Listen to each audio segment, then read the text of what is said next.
and welcome to a conversation about the 300th anniversary of the Battle of Lovewell's Pond, also known as the Battle of Pequawket. With me today I'm Karen Cummings, and my claim to fame is that I wrote about this a mere 41 years ago when I wrote for the Mountaineer newspaper. But with me are some real experts, Nancy Ray, who is the president of the board of directors of the Freiburg Historical Society, and also Steve Eames, Dr. Steve Eames, a longtime history professor and author of the book Rustic Warriors, which talks about how the soldiers in early New England fought in a very unique way. So let's start with Nancy. Nancy, if you could tell us something about what the Freiburg Historical Society has planned for the weekend of May 17th and 18th to observe the 300th anniversary. Yes, it's a two-day event, 17th and 18th, Saturday and Sunday. We have at the fairgrounds, Freiburg Fairgrounds, we have living history educators or interpreters who will be displaying what colonial life was like. And we also have representatives from the indigenous community. We have some friends from the Mi'kmaq or Micmac tribe who will be demonstrating their skills and what life was like for them or for their people back in the 1700s. And then I understand that on Saturday evening, you also have a special presentation? Right. On Saturday night, we have at the Performing Arts Center at the Freiburg Academy, we have the name. We have a group from the Penobscot Nation performing on the stage there from 6 to 7. And then afterwards we have speakers. Steve is one of them. And another one, Ken Hamilton, who's an Algonquin speaking, an expert on Algonquin speaking tribes in the Northeast. And in the lobby, we will have artifacts on display. One of the women from the Mi'kmaq tribe will be selling some of her crafts. And yeah. So one of the things is that over the years, there have been observations or celebrations back then. What are you calling? Right, we are calling this the Clash of Cultures. 50 years ago, well, if you go back to 1825, the first centennial, and it was a celebration back then. Back when Lovewell was considered a great hero, there was a big, big celebration in town with the evening ending with a grand ball at the old Oxford Inn. And then in 1927, they celebrated the sesquicentennial of the town, plus they celebrated again Lovewell's, battle. And then you come up to 50 years ago, then it changed. It wasn't about celebrating. And what we're doing is not celebrating. We're acknowledging that there was a battle, and we're trying to educate the people as best we can to teach them, what happened here 300 years ago in Freiburg. But 50 years ago, they sort of started the trend of not celebrating with a ceremony at the monument. They buried a hatchet and a peace pipe under a seedling. And so we're doing it this way, as I described, yeah. Yes, here's an article from that I love the headline, "The Battle of Lovewell's Pond, Debunking History's White Lies." Yep. I think it's a wonderful play on words with white lies.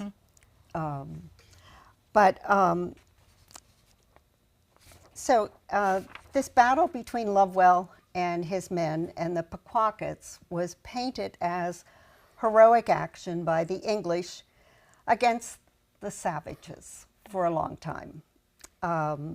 And so, Steve, can you help set up the situation as the English perceived it at that time, and also how the Pequawkets or all of the New England tribes saw the situation? Yes. First, let me say that as a historian of this time period, I'm delighted that this sort of remembrance is happening. As I used to tell my students, if you ask most Americans what happened in early America, they'd say the Pilgrims landed and then the American Revolution. And the 150 years in between is just totally forgotten. And yet all of that helps to create culture and create everything that we become, what we are known for today. This particular action was part of a war that has many different names, but the most common one is Dummer's War, named for Lieutenant William Dummer of Massachusetts, Lieutenant Governor, excuse me. One of the names is the Fourth Abnaki-Anglo War, because this is the fourth time that the English fought against the New England tribes, the Wabanaki tribes. The first two, the second and the third one, were connected to wars against France, loosely lumped together as the French and Indian Wars. This particular one did not involve France. England and France are at peace, and it's a crucial factor in understanding what happened to the Wabanaki, because they went at this war without direct French aid, which put them at a great disadvantage. Most of these wars involved the English expanding their territory, and the territory was occupied by Wabanaki, and they took exception to that, as you can well imagine. And that's what this particular war was all about. Now, Lovewell's fight happened toward the end of the war, but it was significant nonetheless, particularly to people on the New England frontier and to the Wabanaki. The interesting thing, the article you said about the white lies, there's that old saying that the victors write the history. In this particular case, it's even more in that the Europeans had a written language, the Wabanaki did not. So even if they wanted to tell the story, it was difficult for them to put their side up there over the years. Well, one of the things I learned when I wrote about this 41 years ago was that that the Massachusetts government was paying £100 per scalp. So if you could give an idea of how much that would be in current funds, and also sort of why that seems like a huge amount of money back then, and why would they do it that way? Why would they not just have their army go out and go after them? We today are a little bit uncomfortable with the idea of scalp taking, as well we should be. That's an understatement. There was an old saying that it was the Europeans that introduced this, and that's not true. Indigenous people took scalps before Columbus arrived here. For them, it was more of a spiritual thing. What the Europeans introduced was paying for it. And both the English and the French would pay for scalps. Now, as far as the English were concerned, the issue was getting men to volunteer for military service. Now, in King William's War in the 1690s, Massachusetts would raise soldiers in Massachusetts and send them to the main frontier, and they'd be there for 6 months, and they'd pay them the whole time. And then they'd go home again. When we get into Queen Anne's War, and particularly if we get into Dummer's War, they discovered that there was a real incentive for people to be paid on speculation, to get men to go out into the woods, to go after the enemy, and not be paid on a daily basis. So the incentive was scalps. And if you went out without government pay and you got a scalp, you got paid 100 pounds. Now, to put that in perspective, a common laborer, I looked this up, the common laborer at that time made about 40 pounds a year. So 100 pounds is 2.5 times more than that. And if you look at someone today who works minimum wage, they make about $30,000 a year. And if you multiply that 2.5 times, you're talking $75,000 in today's money for one scalp. And that's the incentive for men to go out and do this. But it was all on speculation. You know, if they ran into no natives, then they got no scalps. Okay, so I learned more about the Pequawkets when I wrote about it, and one of the things that I found very interesting was their lifestyle in the area near the Saco River. This was before the Saco River, before they built the canal, and supposedly they farmed on the fields next to the river. They could then go out in their canoes and they could go for 32 miles, winding up through what is now North Freiburg and go all around and then come out in what is now Lovewell's Pond, pick up their canoes and take them back to 2 miles, carry them back 2 miles to their camp. But from also, so it seems like an idyllic lifestyle. So, but also, they had been impacted by the settlers moving in and everything. Can you say what kind of shape the Pequawkets were in at that time? Well, all of the New England tribes had been impacted by Europeans even before the Pilgrims came, by disease, and there was thousands and thousands died of European diseases picked up from fishermen, European fishermen who would stop and trade along the coast, and they would transmit these diseases and just wipe out all kinds of Indians. So their population was very much reduced even before Europeans came here.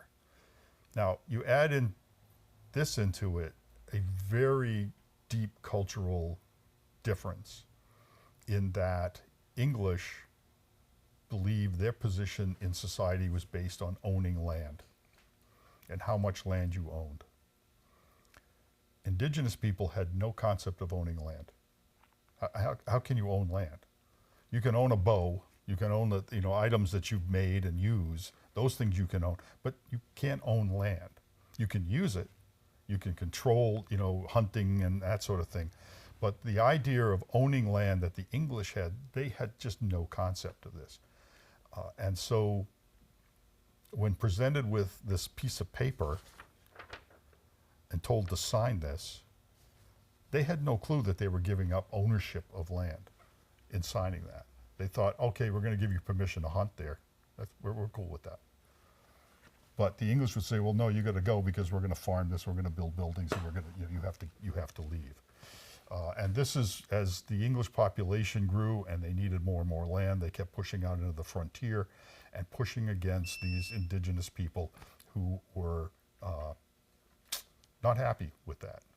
Now you add into this the wars between England and France, and France had a very small population in New France. And so they used the Wabanaki as their soldiers. And they kept them stirred up to fight against the English for their own, the French own self-serving condition. They didn't want the English pushing into their territory. And the Wabanaki end up in the middle of all that.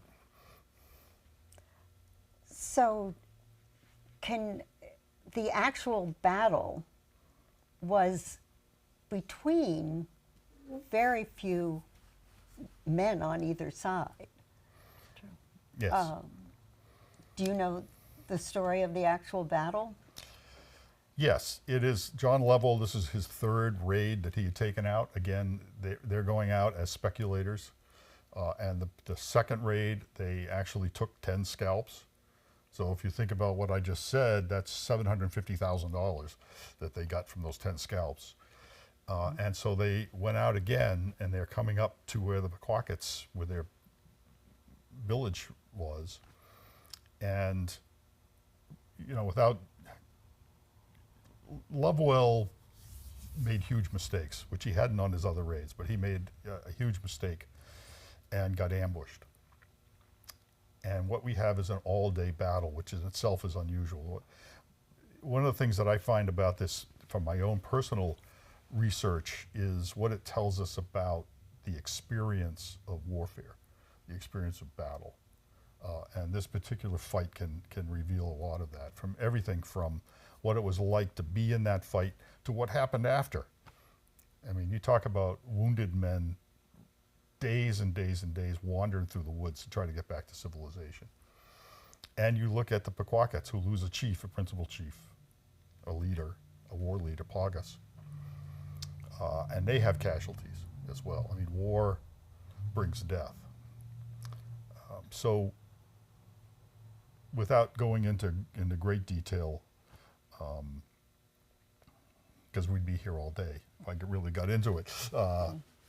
It's a microcosm of what warfare in the woods was like. And yes, and often it was small numbers of people involved. It's not, when we think about battles and we think of the Battle of the Bulge or Waterloo or whatever, this is not on that scale. It's still desperate men trying to kill each other on both sides.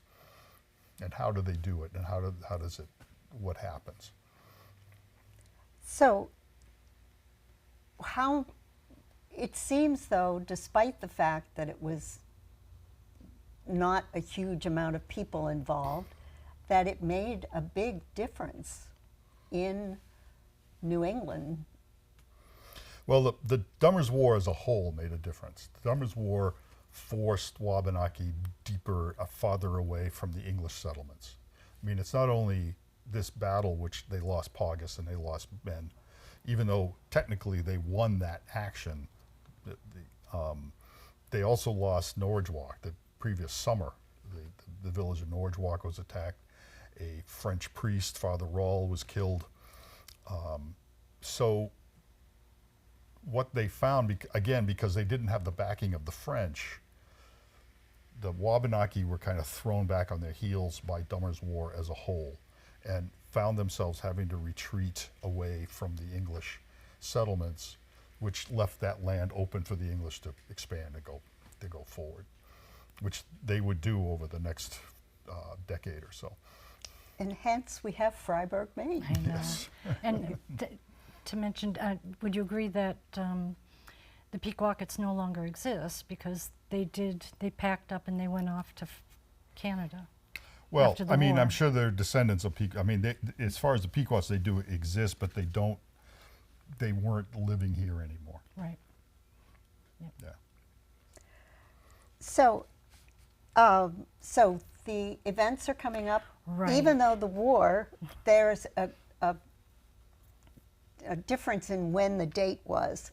Some people say May 8th, some people say May 9th, and even other dates have been offered up. But the events that you are holding are going to be May 17th and 18th. Can you talk about some of the special happenings? Well, in the evening at the Performing Arts Center, the group that's coming up, when I tried to hire them, he said to me, I asked him, what's the name of your group? And he said, oh, the Penobscot Singers. And I said, okay, nice. And I kind of wrote about that, you know, put it in press information. And then I got some information back from him. Well, it's actually called, and excuse me if I get this wrong, Berna Werbskek Singers. So I think he was trying to help me by not having to pronounce that out every time.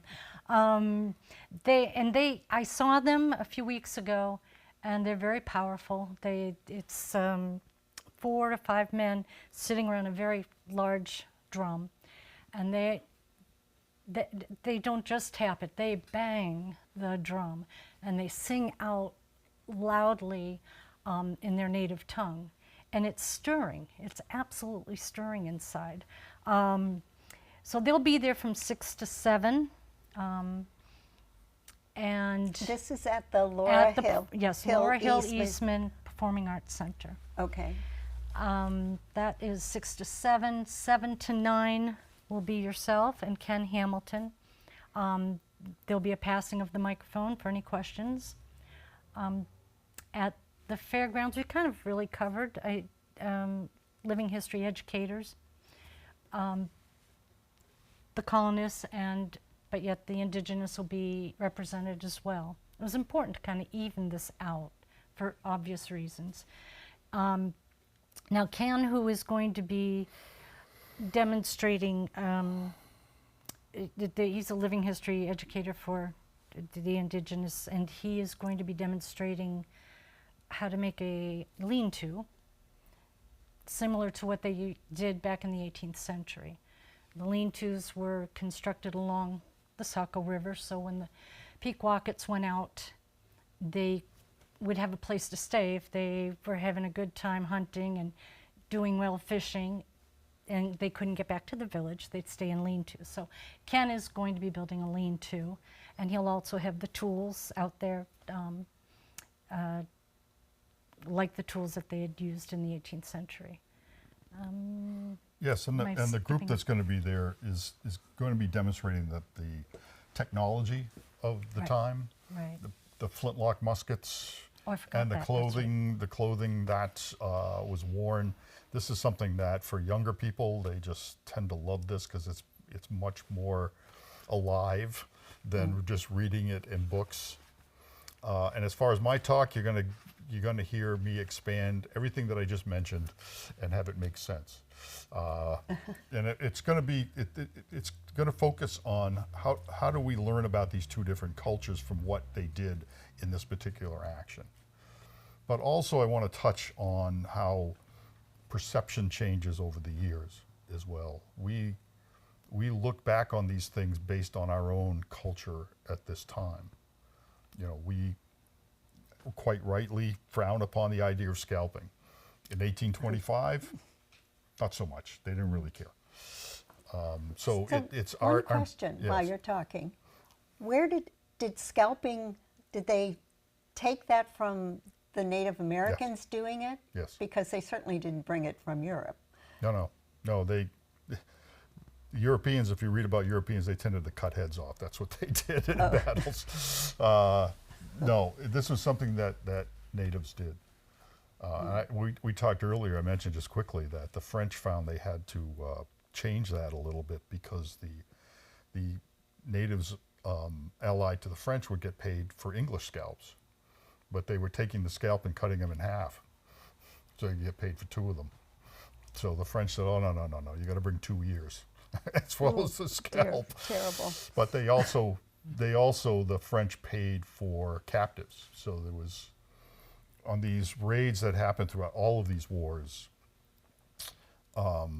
these indigenous war parties would attack towns and they would take captives. They would kill people and scalp them, but they'd also take captives. And they'd take them back to New France, and the French would pay for them and then use them to exchange for French prisoners. Well, one of the things, when they had their centennial, Henry Wadsworth Longfellow, who was a student at Bowdoin College, wrote a poem about it, and I understand that was his first poem that was published? Right. It was published in the Portland paper, and he was only 13 years old, I want to say. Yeah, he was young. Even though he was in yes. college? No. No, that's when it got published. Oh. No, I'm sorry. Thank you. Right. Oh, okay. Right. And so. But he came and read He did. He was the a student at ceremony. Bowdoin at that time. And then it was 1904 when they dedicated the monument. And what group was it that did that? Oh, here, Were the you- Colonial Society of New England, I want to say. There were a group out of Boston that erected the stone. And as far as dignitaries go, there were a lot of like local dignitaries, and there was also the mayor of Portland was there. And those are the only ones I can think of off the top of my head. So in 1975, when they had the observance, they actually had a local Native Right. American, and they smoked a peace pipe, and you can tell the rest of the story. Right, they smoked a peace pipe and they took a hatchet, and after they smoked the peace pipe, and they buried it in the ground with a seedling on top. And I went down there, I tried measuring a few trees to figure out which tree might be 50 years old. I didn't have much luck, but that was the way they honored the losses 50 years ago. Well, this whole event sounds like it should be a real history lesson for young and Exactly. old alike. I think it's an amazing piece of history. I appreciate all the work you've put in to put this together. I look forward to hearing your talk. And I hope that people show up and learn a little bit about how Freiburg got to be there. Right, and if you need information, we'll have posters all over town, but FreiburgHistorical.org, if you're looking it up on the internet. Okay.